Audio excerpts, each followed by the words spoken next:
പ്രശ്നം എന്ന് പറയുന്നത് ഈ ലോൺ കിട്ടുമോ, ഈ ലോണിന് എങ്ങനെയാണ് അപേക്ഷിക്കേണ്ടത്, അതാണ് പ്രശ്നം. അപ്പൊ ഈ കെ നഴ്സറി ആണല്ലോ സഹായിച്ചത്.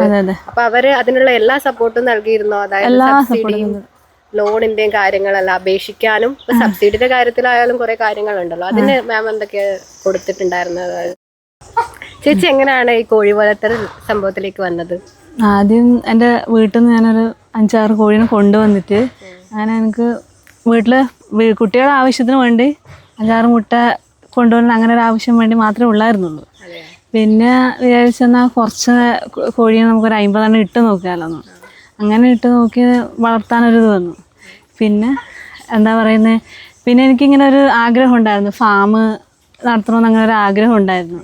അങ്ങനെ ആഗ്രഹിച്ചിങ്ങനെ നിന്നപ്പോഴാണ് എൻ്റെ ഒരു കൂട്ടുകാരി ഈ കാസർഗോഡ് പൊയിനാച്ചിയിലൊരു ക്ലാസ് ഉണ്ടെന്ന് അറ്റൻഡ് ചെയ്താൽ നല്ലതാന്ന് തോന്നിയിട്ട് അത് അയച്ചു തന്നു എനിക്ക്. ആദ്യം 50 കോഴീനെ ചേച്ചി വളർത്തിയില്ലേ, പിന്നെ 500 കോഴി എന്നുള്ളതിലേക്ക് മാറി വന്നിട്ടുണ്ട്. അപ്പൊ അതിന്റെ ചേച്ചി എന്താണ് ചെയ്തത്?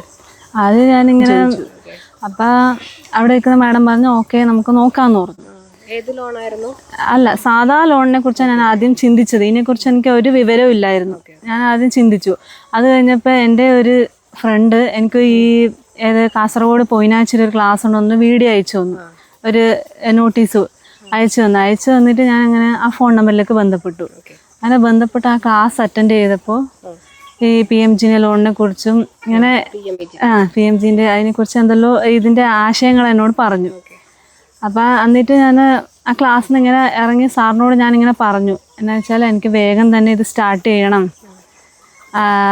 രേഖ വെച്ചിട്ടായാലും 500 കോഴി ചെയ്യാൻ തയ്യാറാന്ന് പറഞ്ഞു. അപ്പം സാറ് എൻ്റെ നമ്പറെല്ലാം കൊടുത്ത് കോണ്ടാക്ട് ചെയ്ത് 2 ആഴ്ച കഴിഞ്ഞിട്ട് സാറിനെ ഞാൻ വിളിച്ചു.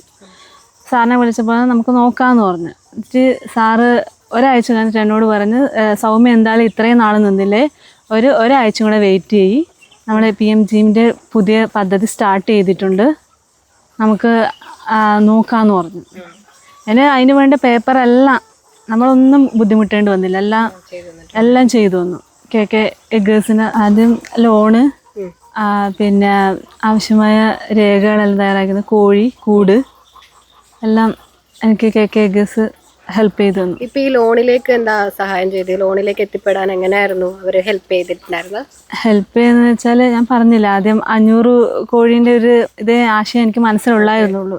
അപ്പം ഞാനിങ്ങനെ സാറിനോട് പറഞ്ഞു, സാറിനോട് നമുക്ക് അങ്ങനെ ചെയ്യാമെന്ന് പറഞ്ഞു. പിന്നെ ഓൺലൈനായിട്ടായിരുന്നോ അതോ ഓഫീസിൽ പോയിട്ടായിരുന്നോ ചെയ്തത്? അല്ല, ഫോൺ ഡയറക്റ്റ് ഞാൻ വിളിച്ചു ചോദിക്കുന്നത്. ഒരു പ്രാവശ്യം ഞാൻ ക്ലാസ്സിന് പോയിട്ടുള്ളൂ. അത് കഴിഞ്ഞിട്ട് സാർ എന്നോട് പറഞ്ഞ് നമുക്ക് ഈ സബ്സിഡിൻ്റെ ഇത് PMGൻ്റെ ഓപ്പൺ ആയിട്ടുണ്ട്. സബ്സിഡി മാമിന് ലഭിച്ചിരുന്നു? ലഭിച്ചായിരുന്നു. ഇപ്പൊ ഏകദേശം സബ്സിഡി ഒക്കെ 1 മാസം എൻ്റെ അക്കൗണ്ടിൽ വന്നിട്ട്. ഇപ്പൊ കുറെ ദിവസം എടുക്കുന്നുണ്ടോ? അതിന്റെ കാര്യം എങ്ങനെയാണ്? നിങ്ങൾക്ക് എങ്ങനെയായിരുന്നു? എനിക്കെന്ന് വെച്ചാൽ ഞാൻ കൊടുത്തിട്ടൊരു 5 മാസത്തിനകം കിട്ടിയത് ഞാൻ അറിയില്ല. ഖാദിന്ന് തന്നെ വിളിച്ചു പറയുമ്പോഴാണ് ഞാൻ അറിയുന്നത്. ബാങ്ക് അവര് തിരക്കായിട്ട് അവരെന്നോട് പറഞ്ഞിട്ടില്ലായിരുന്നു. കിട്ടിയ ഏകദേശം 2 ആഴ്ച കഴിഞ്ഞാൽ. പ്രശ്നം എന്ന് പറയുന്നത് ഈ ലോൺ കിട്ടുമോ, ഈ ലോണിന് എങ്ങനെയാണ് അപേക്ഷിക്കേണ്ടത്, അതാണ് പ്രശ്നം. അപ്പൊ ഈ കെ നഴ്സറി ആണല്ലോ സഹായിച്ചത്. അപ്പൊ അവര് അതിനുള്ള എല്ലാ സപ്പോർട്ടും നൽകിയിരുന്നോ? അതായത് സബ്സിഡിയും ലോണിന്റെയും കാര്യങ്ങളെല്ലാം അപേക്ഷിക്കാനും സബ്സിഡിയുടെ കാര്യത്തിലായാലും കുറെ കാര്യങ്ങളുണ്ടല്ലോ, അതിന് മാം എന്തൊക്കെയാ കൊടുത്തിട്ടുണ്ടായിരുന്നത്? സബ്സിഡിന്റെ കാര്യത്തിൽ ഞാൻ കൊടുത്തിട്ടുള്ളത് ഡോക്യുമെന്റ്സ് ഒക്കെ കുറെ വേണ്ടി വന്നിട്ടുണ്ട്. ഡോക്യുമെന്റ്സ് പേപ്പർ, പൊല്യൂഷനും, പിന്നെ ക്ലാസ് അറ്റൻഡ് ചെയ്യണം, എല്ലാം പറഞ്ഞു തരുന്നുണ്ട്. ക്ലാസ് അറ്റൻഡ് ചെയ്യണം, അങ്ങനെ കുറെ പേപ്പർ ഉണ്ടായിരുന്നു. ഡോക്യുമെന്റ്സ് ആയിരുന്നു ഈ സബ്സിഡി ലോണിനൊക്കെ ആവശ്യം വന്നതെന്ന് വെച്ചാൽ ഒരു റൂറൽ ഏരിയ സർട്ടിഫിക്കറ്റ് എനിക്ക് വാങ്ങേണ്ടി വന്നു. പിന്നെ ഇത് വില്ലേജിൽ നിന്ന് റൂറൽ ഏരിയ സർട്ടിഫിക്കറ്റ് വാങ്ങി. പിന്നെ എൻ്റെ കയ്യിൽ കൈവശമുള്ളായിരുന്നു ആധാർ കാർഡ്, പാൻ കാർഡ്, അതിൻ്റെ പിന്നെ വേറെ കുറേ സർട്ടിഫിക്കറ്റെല്ലാം KK എഗ്ഗേഴ്സ്, പൊല്യൂഷൻ, അങ്ങനെയുള്ള അതിനെക്കുറിച്ച് എനിക്ക് ചിന്തിക്കേണ്ടി തന്നെ വന്നില്ല. ഞാൻ ആകെ റൂറൽ ഏരിയ സർട്ടിഫിക്കറ്റ് മാത്രമേ അപ്ലൈ ചെയ്തിട്ടുള്ളൂ. എല്ലാം. അപ്പൊ 5 കോഴീനാണ് ആദ്യം വളർത്തിയെന്ന് പറഞ്ഞു, കുട്ടികൾക്ക് മുട്ടയൊക്കെ കൊടുക്കാൻ വേണ്ടിയിട്ട്. അപ്പൊ പിന്നെ അത് 50 കോഴിയിലേക്ക് വളർന്നു. അപ്പൊ 50 കോഴിയിലേക്ക് വളർന്നു കഴിഞ്ഞിട്ട് അതിൽ നിന്ന് എന്ത് പ്രോഫിറ്റ് ആണ് അപ്പൊ ചേച്ചിക്ക് കിട്ടിയത്? ആദ്യം 50 കോഴിയിലേക്ക് ഞാൻ വളർത്തിക്കൊണ്ട് വന്നപ്പോൾ എനിക്ക് നഷ്ടമൊന്നും വന്നിട്ടില്ല. എന്നാന്ന് വെച്ചാൽ വരുമാനം കുറവായിരുന്നു. എന്നുവെച്ചാൽ ഇപ്പം ഞാൻ 50 കോഴിയാകുമ്പോൾ എനിക്ക് ഒരു ചാക്ക് തീറ്റ എടുക്കുമ്പോൾ 1600 കിട്ടിക്കൊണ്ടുവന്നേ. തീറ്റേൻ്റെ പ്രശ്നം ഭയങ്കര ബുദ്ധിമുട്ടായിരുന്നു. എന്നാലും നഷ്ടമൊന്നും ഇല്ലായിരുന്നു.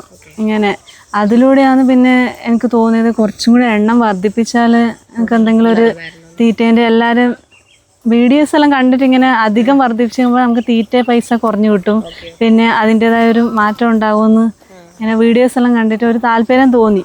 പിന്നെ എനിക്കൊരു 500 കോഴിയെ ഇടണമെന്ന് ആഗ്രഹം ഉണ്ടായിരുന്നു. അപ്പം ഞാൻ വിചാരിച്ച് രേഖ വെച്ചിട്ടായാലും നമുക്ക് ഇത് സ്റ്റാർട്ട് ചെയ്യാം, എന്തായാലും കുഴപ്പമൊന്നുമില്ല. കാരണം രോഗസാധ്യത കുറവാണ് കോഴിക്ക്, എത്തിയിട്ട് തന്നെ രോഗസാധ്യത കുറവാണ്. എനിക്ക് വന്ന പ്രശ്നമെന്ന് വെച്ചാൽ ഞാൻ എങ്ങനെ തീറ്റ അളന്ന് വെച്ച് കൊടുത്താലും തിന്നുന്ന കോഴി തിന്നും, തിന്നാത്ത കോഴി തിന്നൂല. അപ്പം വലിയ എഗ്ഗ് ഇട്ടിട്ട് ബാക്കിൽ എൻ്റെ ഇഷ്യൂ വന്നായിരുന്നു. അല്ലാണ്ട് എനിക്ക് വേറെ പ്രശ്നമൊന്നും ഇല്ലായിരുന്നു.